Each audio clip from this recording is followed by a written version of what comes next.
Il était une fois, dans un village paisible appelé Kourou, où tout le monde vivait heureux.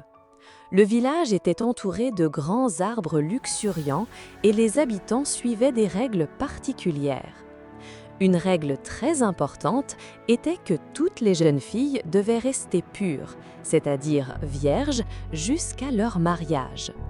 Cette tradition était précieuse aux yeux des gens de Kourou et ils veillaient à ce que toutes les filles s'y conforment avec rigueur. Les parents de Kourou étaient très fiers de cette coutume. Ils croyaient profondément à la pureté de leurs filles. Souvent, ils s'en vantaient entre eux, disant des phrases comme « Ma fille est pure, tout comme les autres filles de notre village ».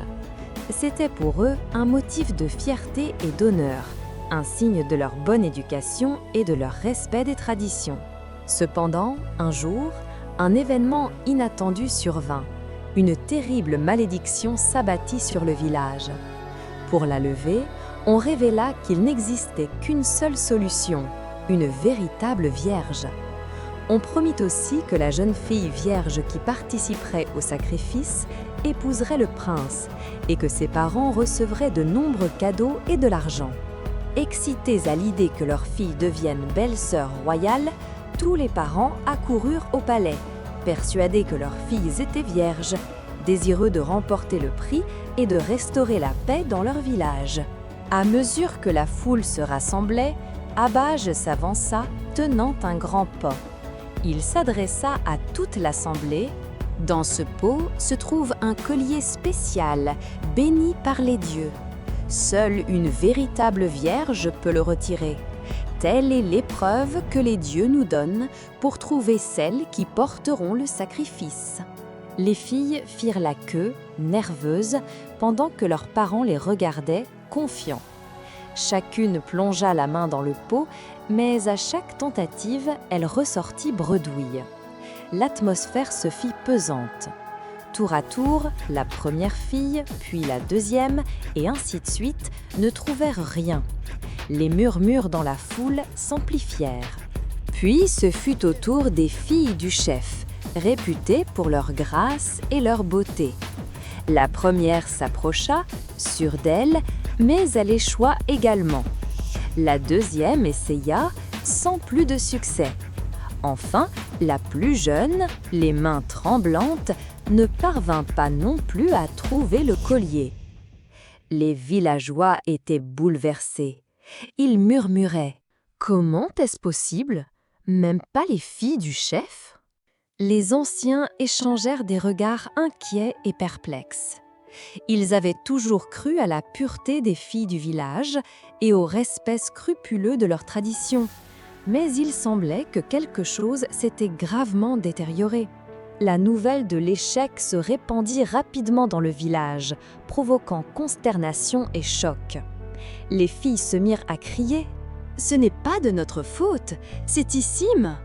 Les rumeurs se multiplièrent et l'attention se tourna vers Issim, la citadine. Les villageois commencèrent à la tenir responsable de ce chaos et de cette malédiction qui s'était abattue sur leur paisible demeure. « Elle est venue ici et a tout changé », murmura une vieille femme. « Nos filles suivaient nos traditions. Regardez ce qui est arrivé », ajouta un autre habitant. « Elle a importé les coutumes de la ville. » C'est ainsi que commence l'histoire. Il y a très longtemps, une fille nommée Issim vint rendre visite à sa tante dans le village de Kourou. Issim venait de la grande ville et elle était très belle. Elle portait toujours des vêtements éclatants et révélateurs qui attiraient tous les regards. Elle déambulait dans le village avec assurance, telle une reine, et tout le monde la remarquait, surtout les hommes. Quand Issim passait, les hommes chuchotaient. « Waouh! Regardez-la! Elle est si belle !» Les filles du village l'observaient aussi, admiratives de sa façon de s'habiller et de marcher, rêvant de lui ressembler. « Je veux porter des vêtements comme Issim », dit l'une. « Elle a l'air si confiante et jolie », ajouta une autre. Les villageoises, peu au fait d'Issim, étaient fascinées par elle. Elles aimaient son style différent, excitant. Ses vêtements colorés et sa démarche assurée étaient uniques. Elles se demandèrent ce que ça ferait de recevoir toute l'attention qu'elle suscitait. « Issameh est si cool !» dit une des filles. « Je veux lui ressembler !» Elle la guettait, espérant percer son mystère et peut-être, un jour, lui ressembler. Mais elles ignoraient qu'Issim cachait un secret qui allait tout bouleverser. En effet, Issim recevait des cadeaux et de l'argent de la part d'hommes séduits par sa beauté. Mais ce n'était pas uniquement pour ses atours. Issim les rencontrait en secret et, en échange de leurs présents, elle passait du temps en compagnie de ces hommes, une relation que le village n'aurait pas approuvée. Un jour, Asabi, la fille du chef, se prit de curiosité. Elle remarqua qu'Issim semblait toujours avoir de nouvelles choses et de l'argent. Elle décida de la suivre discrètement pour découvrir ce qui se passait. Elle la vit rencontrer un homme dans un lieu isolé, puis repartir avec un petit sac de pièces. Surprise, Asabi pensa. C'est ça, le secret d'Issim. Les hommes lui offrent des cadeaux contre ce qu'elle leur donne. Et si moi aussi j'en profitais? Jusqu'ici, Asabi avait été une bonne fille, respectant les règles du village. Mais la tentation se fit sentir.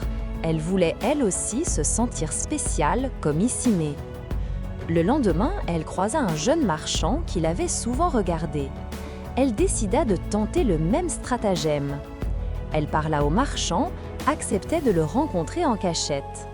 En échange de son attention, il lui offrit des présents et de l'argent. Asabi était ravie. Elle se disait « C'est si facile! Je peux avoir de jolies choses moi aussi !»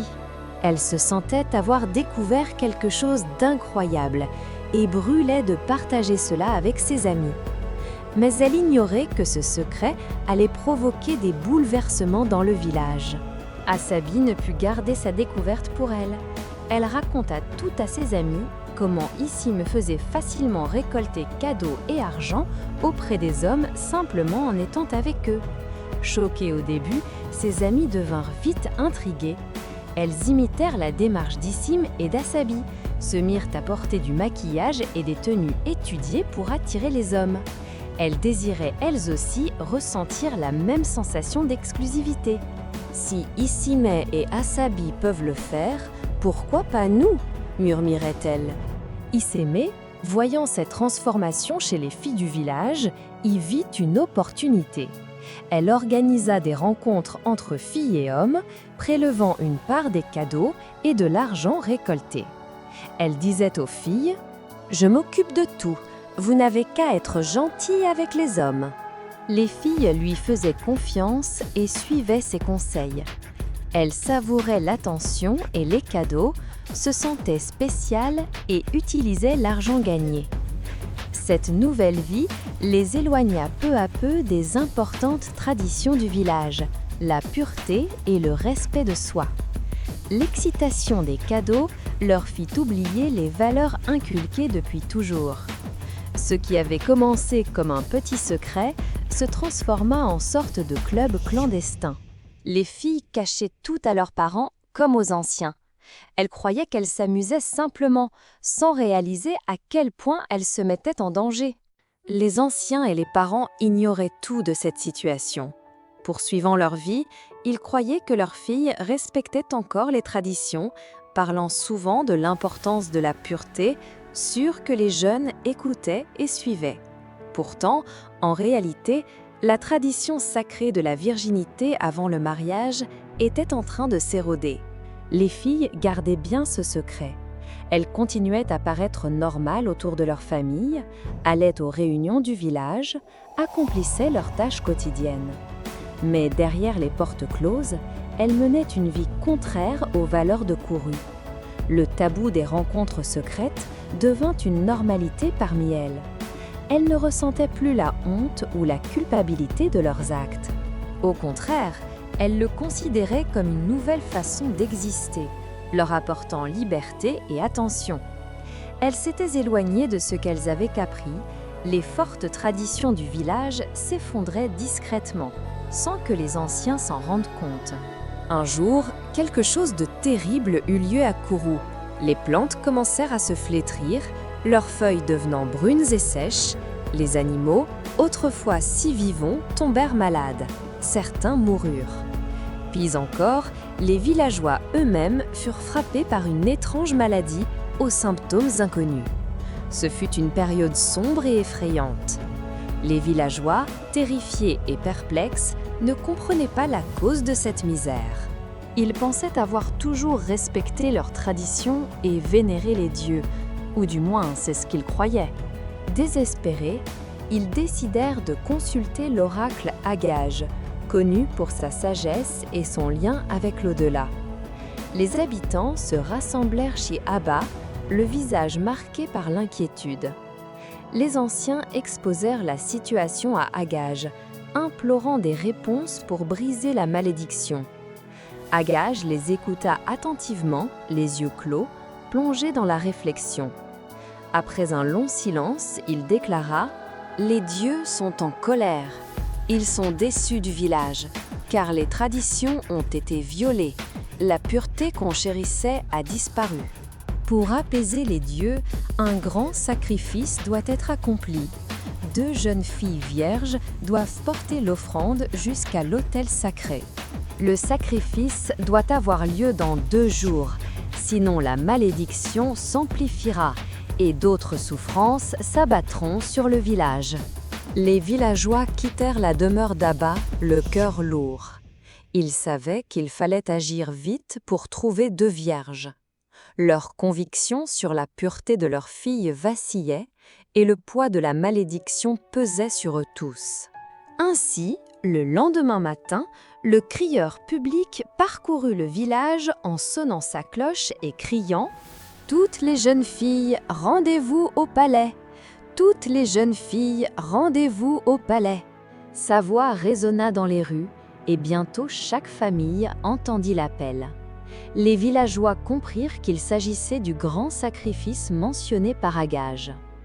Le jour suivant, toutes les jeunes filles et leurs parents se présentèrent au palais. Et lorsque le test du pot sacré fut réalisé par Agage, on découvrit qu'aucune fille du village n'était vierge. À ce moment, Abba rompit le long silence du récit. Les dieux voient tout. Il reprit la parole. Nous devons continuer à chercher. Sans sacrifice, la malédiction ne sera pas levée. Les villageois prirent conscience de la gravité de la situation. La pureté qu'ils tenaient pour acquise avait disparu, et les jeunes filles, censées représenter l'honneur et les traditions du village, avaient échoué au test. Ils se retrouvaient maintenant devant la réalité imposante. Trouver 2 vierges serait plus complexe que prévu. Le poids de la malédiction s'alourdissait et un sentiment de peur s'empara du village. La responsabilité se tourna alors vers Issem, devenu le symbole de tout ce qui avait mal tourné. Les villageois attribuaient à son influence la corruption des jeunes filles, leur abandon des traditions sacrées et l'irritation des dieux. Les anciens hochèrent la tête, emplis de déception et de colère. Les parents, restés en ville, apprirent bientôt le désastre causé par leur fille. Ils furent stupéfaits et honteux.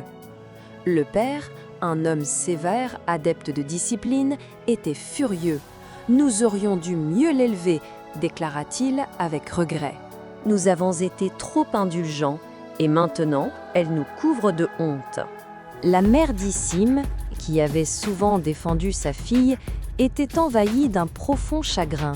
« J'aurais dû être plus stricte, admit-elle. Je la laissais faire ce qu'elle voulait, parce qu'elle était notre unique enfant. Regardez maintenant le chaos qu'elle a provoqué. » Pendant que les villageois continuaient à parler, Issem sentit peser sur elle la culpabilité. Elle comprit que ses actes avaient eu un retentissement considérable, qu'elle était devenue la cause des maux de Kourou. Les villageois exigèrent qu'elle assume ses responsabilités. Le village était en tourmente, et les regards étaient rivés sur Issim pour voir comment elle affronterait les conséquences. Les anciens et les villageois se réunirent pour décider du sort d'Issim. Aucune jeune fille vierge n'ayant été trouvée, et la malédiction demeurant, ils retournèrent leur décision vers elle. Issim porterait seule le sacrifice, comme pénitence pour le chaos qu'elle avait semé. Ainsi, Issimé se présenta devant le village, tremblante, mélange de peur et de remords dans le regard. Elle croisa les regards en colère et déçue de ses voisins. Ses parents, accourus de la ville, restèrent impuissants, ils ne pouvaient la soustraire aux conséquences de ses actes. L'oracle Agage lui tendit la calebasse contenant l'offrande aux dieux. « Tu devras l'apporter seul jusqu'à l'autel sacré dans la forêt, dit-il. Tu porteras ce fardeau. » Avec la lourde calebasse posée sur la tête, Issim entreprit sa marche. Elle traversa le village, ignorée, huée par les villageois, puis pénétra dans la forêt dense, le chemin se faisant plus difficile à chaque pas. Elle marcha 2 jours durant, sans repos, les pieds meurtris, l'âme brisée. Durant ce voyage, elle repensa à tout. L'effervescence provoquée par son arrivée, les regards admiratifs, les envies que son comportement avait suscitées chez les jeunes filles. Elle réalisa combien cette admiration était superficielle et éphémère. Elle les avait égarés, détournés des principes qui avaient protégé Kuru. Des larmes coulaient sur son visage usé alors qu'elle continuait d'avancer, consciente du mal qu'elle avait causé non seulement à elle-même, mais à tout le village. Épuisée et exténuée, elle arriva enfin devant l'autel sacré, au cœur de la forêt. Elle y déposa la calebasse, se mit à genoux et pleura, implorant les dieux de lui pardonner et suppliant que la malédiction soit levée, que la paix revienne à Kuru. À cet instant, elle ressentit tout le poids de ses actes et la souffrance qu'elle avait provoquée. Lorsqu'elle se releva, un calme plein d'acceptation l'envahit. Elle sut qu'elle devait affronter ce qui arriverait avec courage, même si cela signifierait être séparée de sa famille et de sa vie d'autrefois. Son périple n'avait pas été seulement physique, mais aussi spirituel. Elle espérait que, d'une manière ou d'une autre, son sacrifice pourrait guérir les blessures de toute la communauté. De retour au village, Issim traversa la forêt pour rejoindre Kuru. Son arrivée modifia l'atmosphère. Les villageois, rassemblés, l'observaient avec un mélange de soulagement et de ressentiment. Les plantes desséchées montraient à nouveau des signes de vie et les animaux malades se remettaient. Ainsi, la malédiction était levée. Mais les conséquences pour Issim étaient loin d'être terminées. Les anciens se rassemblèrent et Agage déclara « Les dieux ont accepté le sacrifice. La malédiction est levée. » Mais Issimé doit désormais assumer les conséquences de ses actes. Elle n'a pas le droit de quitter le village pendant 12 ans. Durant cette période, elle sera responsable d'apporter tous les offrandes aux dieux. Les murmures des villageois exprimèrent leur accord. Ils étaient soulagés tout en continuant à nourrir leur ressentiment vis-à-vis d'Issim. En guise de punition, elle reçut une petite hutte, isolée, près du sanctuaire. Les habitants l'évitaient, la traitant en paria.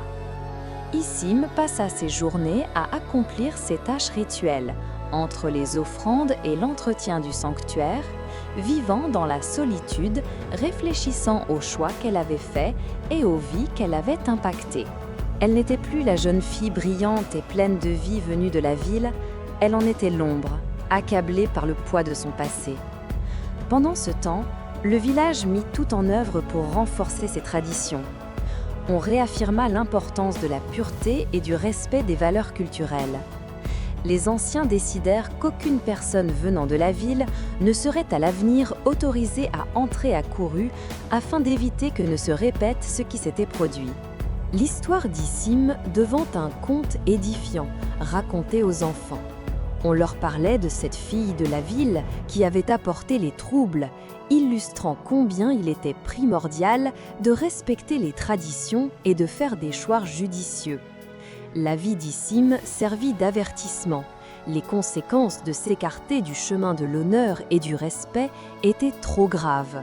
Pendant 12 longues années, Issim resta dans le village, isolée et seule, hantée par le regret de ses actes et la honte qu'elle avait infligée à elle-même et à sa famille.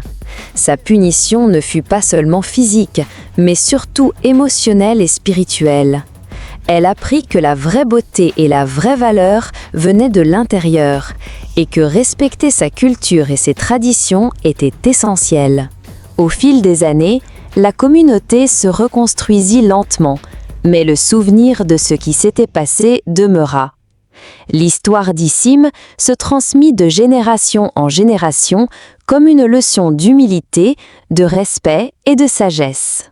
Ce fut une fin triste pour Issim, mais aussi une leçon précieuse pour le village de Kourou. À travers elle, tous apprirent la puissance et la valeur de leur héritage culturel.